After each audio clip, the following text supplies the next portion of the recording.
Subhanahu wa ta'ala itu menghendaki kebaikan, maka antaranya orang itu akan dimengertikan oleh Allah tentang masalah agama, faqahahu fiddin, difaqihkan ia, difahamkan ia, dimengertikan ia, disenangkan ia dengan menuntut ilmu, terutama masalah ilmu agama, difaqihkan. Makanya orang di dalam menuntut ilmu itu luar biasa, keutamaan di dalam menuntut ilmu. Orang ingin mengaku jadi baik, kebikin menjadi orang yang baik, meningkatlah bahasa kita ini, tapi tidak mau menuntut ilmu, itu dusta. Ya, kenapa? Sebab ilmu ini diibaratkan oleh Sayyidina Luqmanul Hakim, makanya gelarnya Al-Hakim. Luqman itu digambarkan seperti hujan. Sampai kalau tidak hujan dalam beberapa hari, seminggu tidak hujan, itu udah panas ya, apalagi sampai sebulan, apalagi sampai setengah tahun ya, musim kemarau, debu di mana-mana, panas, gerah. Itu kalau orang tidak pernah turun hujan. Luqmanul Hakim bila mengatakan, ya bunaya, wahai anakku, jalisil ulama, kamu duduk sama orang alim, duduk. Jalis itu berteman, duduk. Kepada siapa? Orang-orang alim. Kemudian wazahagamil hukama, kamu merapat, duduk yang rapat dengan orang-orang yang ahli hikmah. Kalau sama orang alim kita menuntut ilmu, karena ilmu itu bagaikan hujan. Sayyidina Luqmanul Hakim mengatakan, sesungguhnya ilmu itu bagaikan air hujan, dan hati itu bagaikan bumi.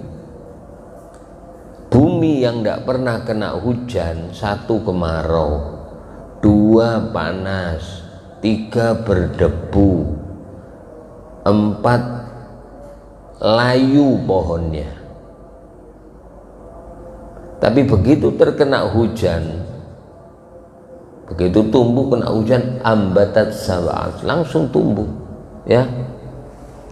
Kama in anzalnahu minas sama, sebagaimana air yang aku turunkan dari langit ya, tiba-tiba setelah itu fa'asbaha shiman tadruh, tumbuh tumbuhan itu. Kenapa? Kena air hujan. Hati kita ini kena ilmu, seger seperti bumi terkena air hujan. Nggak usah lama-lama ngaji, kayak gini ini ya setengah jam lah cukup ya. Gerimis gini bu, setengah jam lah, kira-kira enak enggak buminya? Enak, enggak debu ya, daun-daun seger. Kalau gerimis-gerimis hujan sedang-sedang lah setengah jam, tandon penuh. Hujan 3 jam bang,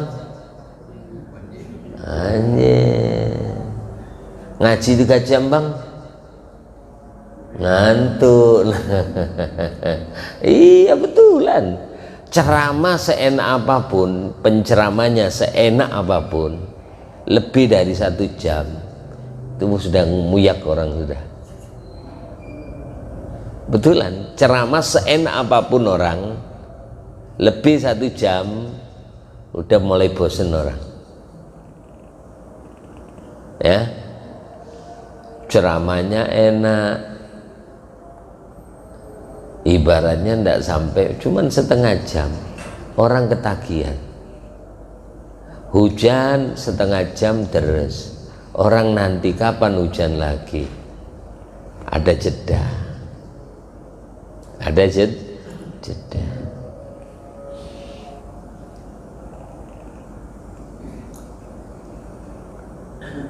Jadi disenangkan orang menuntut kayak gini nih, Masya Allah enak. Jadi kalau orang kepingin ngaku ingin berubah menjadi orang yang bertobat tapi tidak mau nuntut ilmu, dusta katanya. Al-Imam Nawawi mengatakan dusta, dia bohong. Karena sumber kebaikan itu di dalam majelis ilmu. Sumber kebaikan itu di dalam majelis ilmu. Ya Rasulullah, ayu julasa una khair. Nabi duduk, teman duduk kami mana yang paling baik? Satu, teman dudukmu itu yang paling baik. Satu, man dzakarakumullahu ru'yatuhu. Setiap kau pandang orang itu, spontan hatimu itu ingat Allah. Cara bicaranya, cara akhlaknya, cara berpakaiannya, aroma rumahnya, ya itu begitu. Astagfirullah. Paling tidaklah semen melbu ada tulisan ayat kursi Allahul Ilah.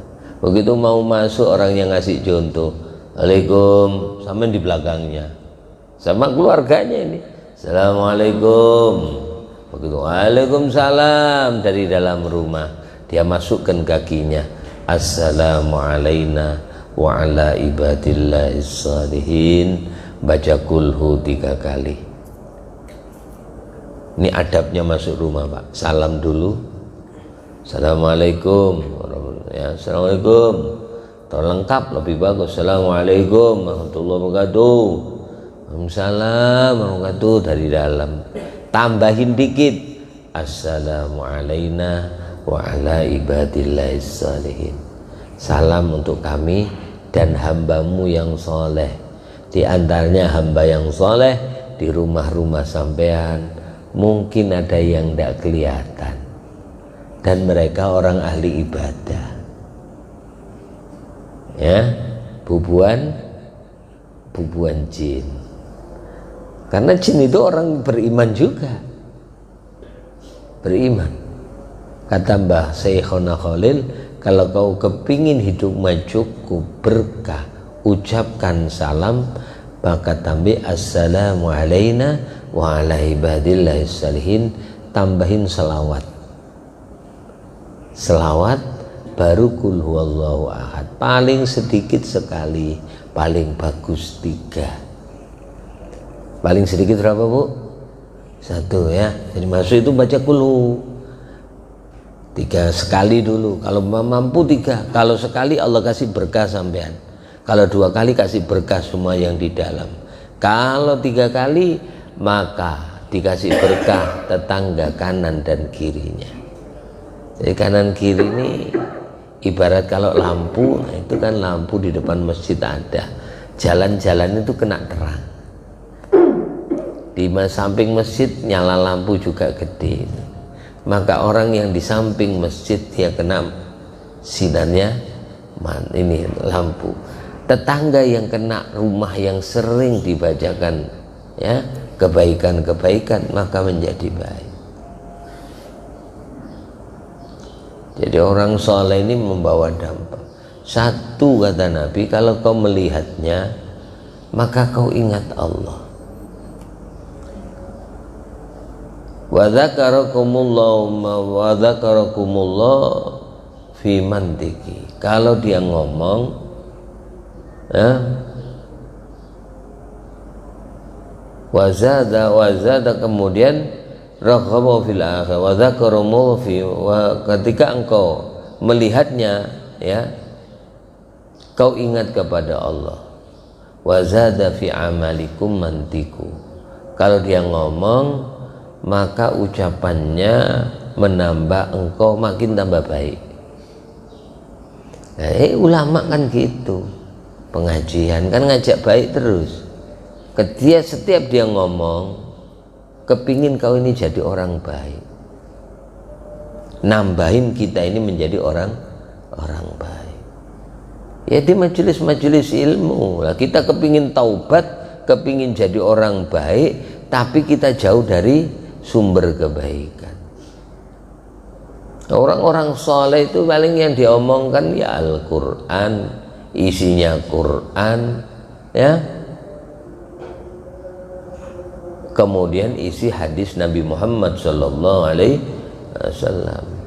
Makanya ada orang yang akhlaknya akhlak Quran, sampai ada orang yang kalau ngomong mesti bahasanya Quran. Di antaranya Habib Ja'far bin Syekhon Assegaf Pasuruan.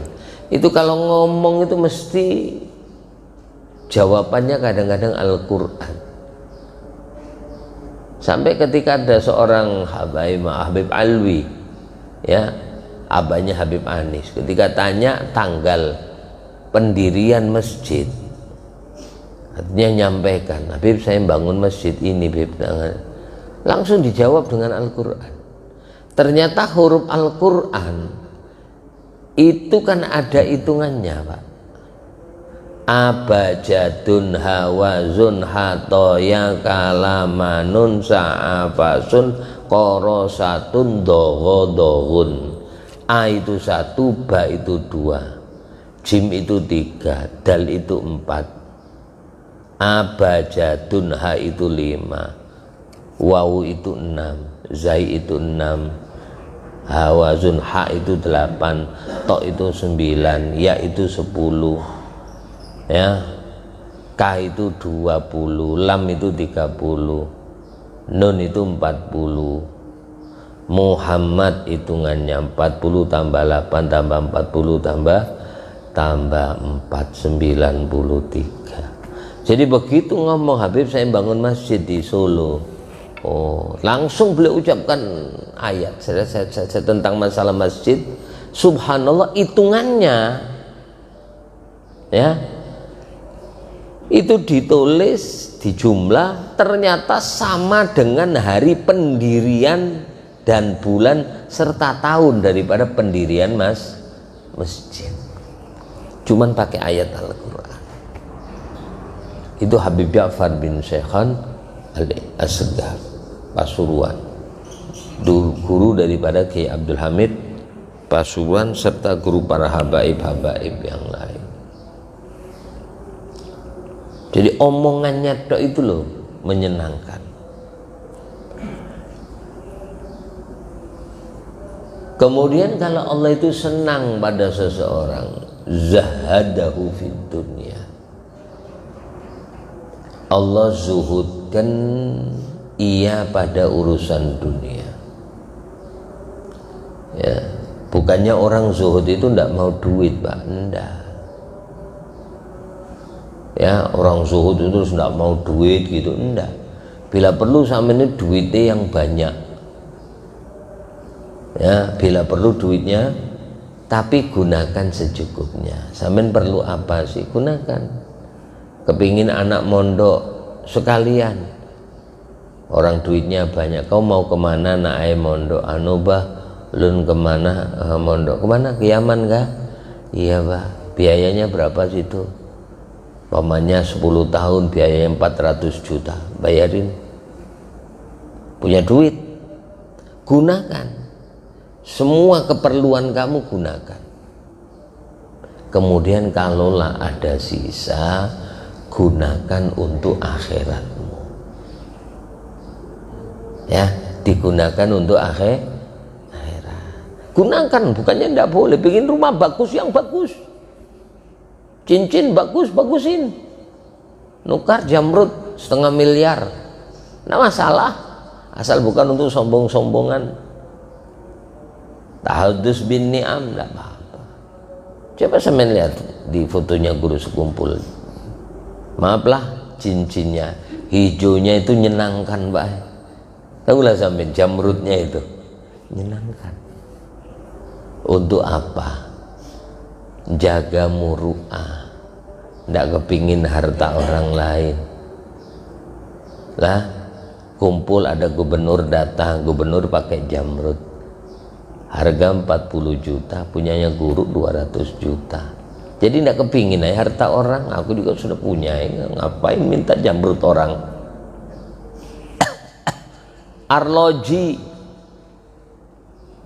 punyanya gubernur beli 1 miliar, umpamanya nih punya kita 2 miliar, tidak kepingin harta orang. Lo kadang-kadang maaflah jujur ya, bubuan orang-orang yang dihormati orang itu paling gampang minta duitnya orang. pian punya cincin tak pakai gitu. Coba bang cincinnya apa gitu, anu guru baru nukar guru berapa nukar, 2 juta. Coba bang, coba gini tak subhanallah, pas.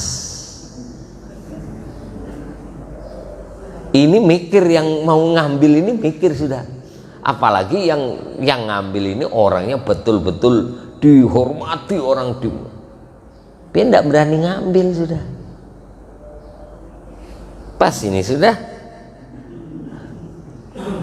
anu aja guru ambil aja guru betulan. Guru pulang dari masjid ngomong, hilang cincinku kena guru. Nah umpamanya ini lah, kenapa orang-orang banyak ulama kadang pakai cincin bagus, tidak kepingin hartanya orang, tidak kepingin mobil bagus, tidak kepingin punya orang. Sebab kadang-kadang ada ketambahan sifat tomak. Sifat apa? Zuhud. Bukannya zuhud tidak punya duit, tidak. Abuya Sayyid Malik itu orang kaya, tapi orang haji, maaf, kita kadang-kadang maaf, kita kedatangan orang ngasih, orang datang ke rumah guru kadang-kadang datang ngasih duit. Abuya Sayyid Maliki ngasih duit. Habib Salim As-Satiri datang ke Indonesia bawa dolar. Santri-santri kasih 1000, bukan 1000 rupiah pak, 1000 dolar. 1000 dolar itu maaf 15 juta ya. Ulama-ulama yang gitu, masya Allah, guru sekumpul dikasih uang gitu juga. Ada yang ngasih 100 juta, ini guru terima kasih ulama, pian bawa bulik aja, gak ada guru air. Sampai malam taruh di ininya apa namanya, kalau kita buka pintu itu, karena anda suruh bagi, sudah bagi, saya terima kasih. Orang guru orang kaya sudah bawa bulik aja, makasih. Taruh. Begitu subuh dibuka gini mau ke raudhon, jatuh duitnya bendelan, hamburan kreseknya. Kalau sampean alhamdulillah apa innalillah. Kalau biar alhamdulillah duitnya masih ini, ndak innalillah. Karena orang-orang soleh itu mengerti, sebanyak apapun harta kita ya tidak akan kita bawa mati. Kadang-kadang orang berteleponan, udah tolong transfer 10 miliar, oh iya sudah terima kasih. Orang-orang kaya itu kadang sampai mati belum pernah ngelihat duitnya pak. Betulan, karena mereka tidak pernah pegang duit, mereka ATM aja. HP itu berduit, transfer pakai tidung tidung gini dok, duitnya tidak pernah lihat. Terima, oh iya ji sudah terima saya, terima ya ji, gitu-gitu dok. Nanti terima melalui bank, habis itu transfer melalui bank, jadi duitnya dia tidak tahu inna lillah. Coba waktu kemarin orang terkaya di Kuwait, Jokowi datang ke sono tuh ya, tahu sampean, mobilnya itu dilapisin emas, kapal yang di laut itu yang buat mancing-mancing dilapisin emas. Begitu dibuka kamu, namanya emas itu bukan sekilo, tontonan namanya, lantakan segini-segini, cuecer. Namanya batu, ada kayak gini, ndak mau dia. Situ berlian yang miliar-miliar bertumpuk kayak kacang. Ternyata apa? Meninggal sampai lihat, cuman gundukan batu dipakai 2. Sebab di sana ndak ada nisan baik. Kubur tarik batu 2. Apa yang dibawa? Makanya ketika seorang ada bertanya kepada satu ulama, wahai guru, ya apa sih kami ini berlaku zuhud? Apa tidak mau duit? Nah, beliau katakan, kalau kau tahu zuhud yang hakiki, itu ada bak mandi panjang di pondok itu, tempat orang menuntut ilmu, panjang. Beliau pesan penuhin, namanya tidak pakai sanyo, pakai ini timba, penuhin, keringatan 3 jam ngisi bak mandi aja. Sebab dia sendiri yang bertanya, ma makna zuhdi, apa maknanya zuhud itu? Maka beliau katakan, coba isin tuh kamar mandi dulu, kau tahu akan maknanya zuhud. Dipenuhin 3 jam, dia begitu penuh, keringat luar biasa. Katanya gurunya, tunggu sebentar, hilangkan keringatmu, selesai kasih sabun, mandi kau sepuasmu, ini sampunya. Mandi orang keringatan, beratnya gini nih, berikit 3 jam habis apa? Nimba. Mandi dia pure sampuan, sepuasnya. Biasa mandi 1/4 jam, mandi sejam di kamar mandi dia, seger. Begitu selesai dia keluar, menghadaplah kepada gurunya. Gurunya tanya, ya Pak, segar mandi? Luar biasa guru, segar mana? Habis airnya? Masih banyak. Nah, kenapa tidak kau habiskan? Tidak kuat saya nghabiskan. Nah, terus kenapa dah? Biarin aja dah, untuk yang santri-santri yang wudhu, yang mandi, kan bisa jadi amal saya ngisi bak mandi tadi.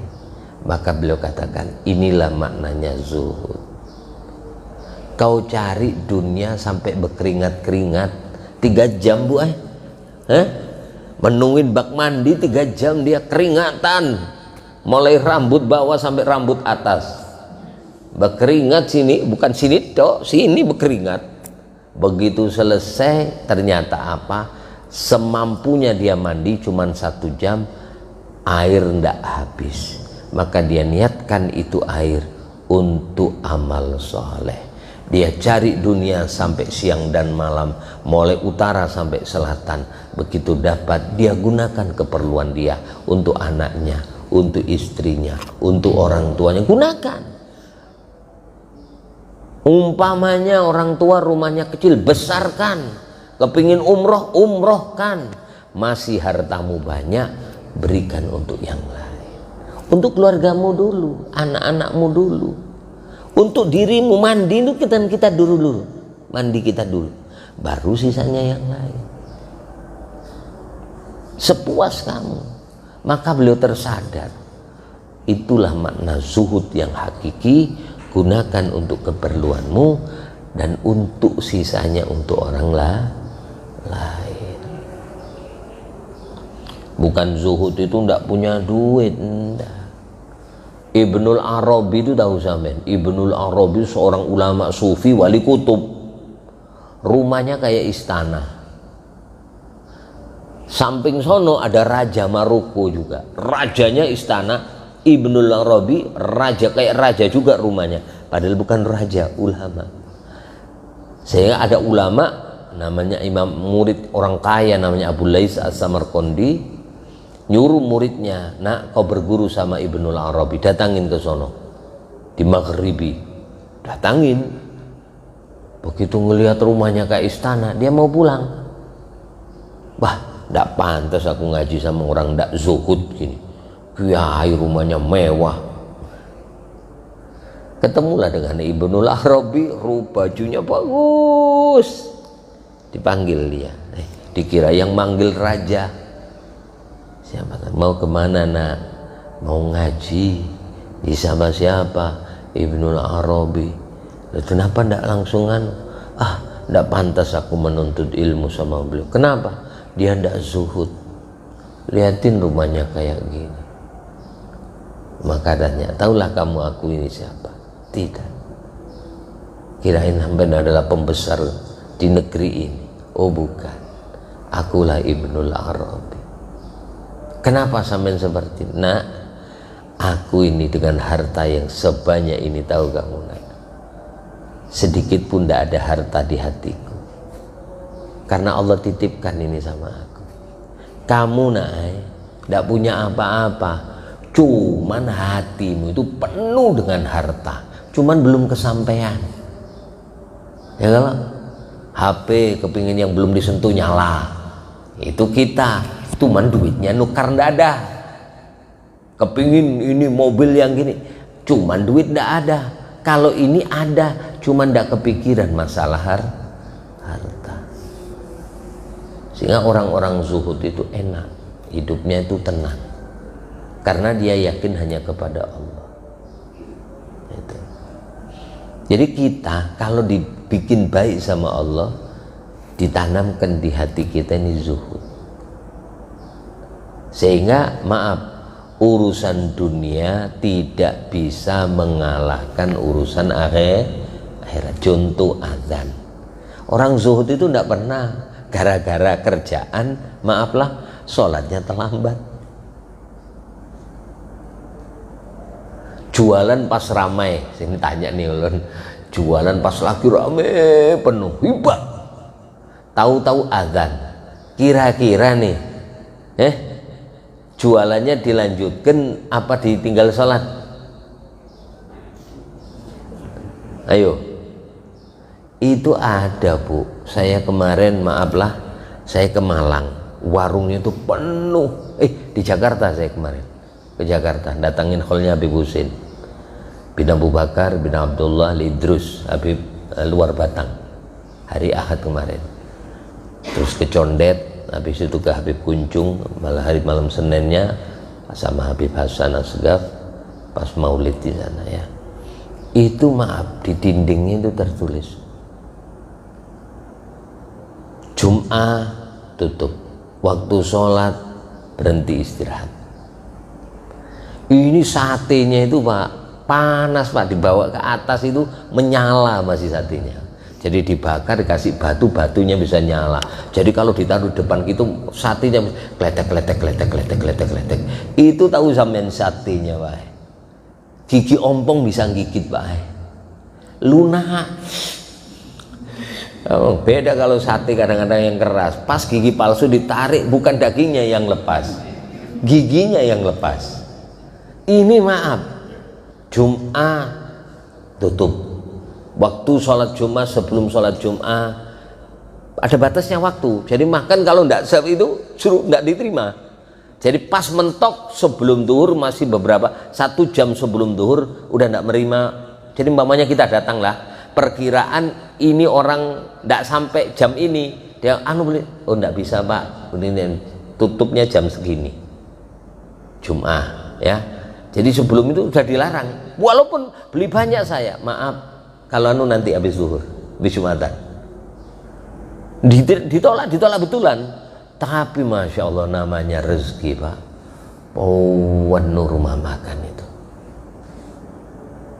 sholat sama Jum'ah di daerah mana itu kemarin saya itu, mobil itu jalan raya itu penuh sampean, yaitu tepat waktu sholat harus sholat.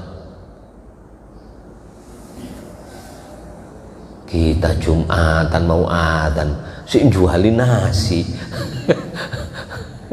Ya Allah ya Rahman, ya Allah ya Rahim ya. Kemudian yang ketiga, kalau Allah menghendaki barik, basarahu uyubahu, Allah tunjukkan kekurangan kita. Jadi maaf, kalau kita punya kekurangan, Allah tunjukkan, kita terima kasih. Dari mana? Dari teman. Kamu ini jangan gini, jangan sakit hati. Sampai itu kalau ada dokter mau ngobati, ndak ada obat itu ndak sakit Bu. Disuntik sakit ndak? Orang ada kadang-kadang mau disuntik diginikan aja sudah siup, belum ditusuk itu nah. Ikut vaksin tentara padahal Pak tentara diginikan gini lagi, mau disuntik gini lagi. Kenapa? Takut sama itu tusukan apa? Namanya orang itu dinasihatin mesti ndak enak. Kulit kalau ndak sakit gini kasih jeruk nah, cur. Kalau selagi ndak ada luka itu jeruk ngalir seperti air. Begitu ada yang luka, begitu kena luka kena jeruk rasanya pedih. Tapi ingatlah, begitu pedih tahan dulu sejenak, ingat maka luka itu akan mengering. luka sejenak, tapi menyebabkan kesembuhan. Maka siapa yang memberikan nasihat kepada kita? Satu, teman. La tashab man la yunhiduka haluh. Jangan kau berteman sama orang itu tidak pernah membuat semangat keadaanmu.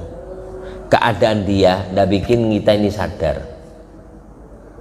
Teman sama orang yang tidak pernah sholat, dengar adzan sampai tidak sholat, bahkan kadang-kadang aku mau ke masjid terus. Dibalik, sampai tidak pernah ke masjid. Punya teman tidak sholat kecuali di masjid. Allah, dia sibuk, masya Allah. Aku mau ke masjid. Ngapain ke masjid? Astagfirullah, saya tidak pernah. Ayo ikut kamu ke masjid. Ayolah. Kita tidak pernah ke masjid, ditarik sama dia untuk datang ke masjid. Jangan berteman kepada orang yang keadaannya tidak menyebabkan kau makin semangat untuk dekat kepada Allah. Wala yadullu 'alallahi maqalu. Dan jangan kau berteman kepada orang yang omongannya tidak menyebabkan kau sampai kepada Allah. Nah, ini kita teman-teman yang baik ya. Saya kira cukup itu apa yang saya sampaikan. Moga-moga manfaat, barokah fid dini wad dunya wal akhirah, dan moga-moga semuanya diberikan husnul khotimah. Al-Fatihah. A'udzubillahi minasyaitonir rajim.